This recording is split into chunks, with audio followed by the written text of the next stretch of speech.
Hi, not at all, Orly. I'm here to tell you about Merfield Belenky. Who are you? I'm Professor Random. Do you know who Mary Belenky is? Nope. Hit me with some knowledge. Okay. First, some background. In the 1950s and 60s, William Perry was an education psychologist. In 1970, he did research to understand how college students come to understand knowledge, the ideas they hold about knowing, and the ways in which knowing is a part of the cognitive processes of thinking and reasoning. It came to be known as Perry's scheme, grouped into three large categories: dualism, multiplicity, relativism, and commitment within relativism.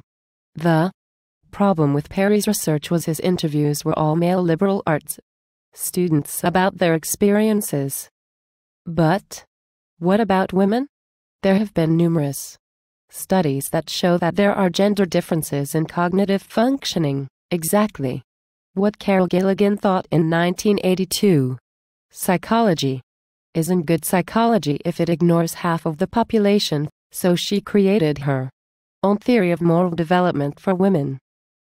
Except her theory incorporates changes in the sense of self rather than in changes in cognitive capability like those who came before her.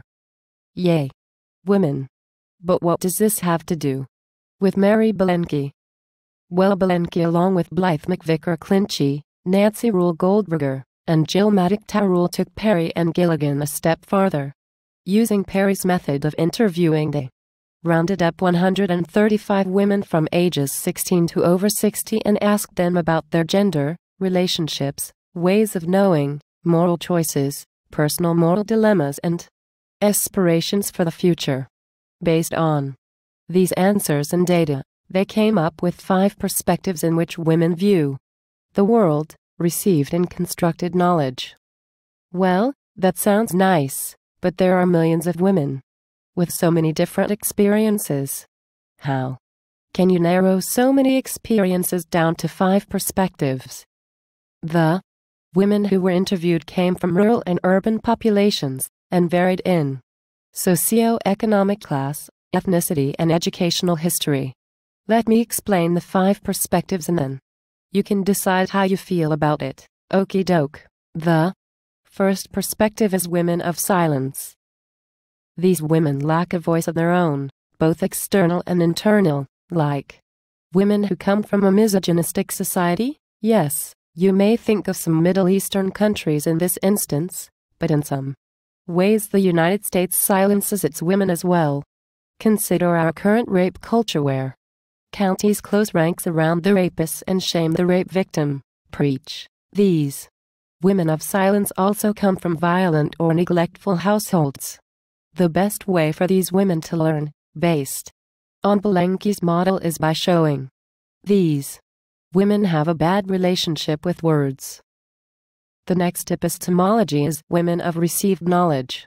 These women are completely dependent on others for knowledge, and it is noted some of these women come from abusive situations as well. Both of these women view the world in black and white, and instead of looking inward rely on authority figures to tell them right from wrong. But these women learn by listening and absorbing knowledge. That's kind of like Perry's scheme, where the positions begin with dualist thinking. Correct. But it's important to know at this point that Belenky does not see these stages as a developmental model like Perry's. Women will not move through all 5 of these stages, but it is important to know these stages exist to better understand how to approach education for women. I see. Hit me with the rest of them. The third group, subjective knowers, believes truth is in personal experience. These types of knowers made up nearly half of the interviewees. They learn by listening, watching, and analyzing personal experiences. That sounds more promising than the first 2 perspectives. You would think so, but subjective knowers are at a disadvantage too, because they don't trust logic, analysis, or abstraction. Procedural knowers are at the next level of knowing, and these women believe each of us looks at the world through a different lens. They rely on a combination of intuition and external authorities for answers. The last of the epistemologies, constructed knowledge, integrates intuitive knowledge with learned knowledge from others.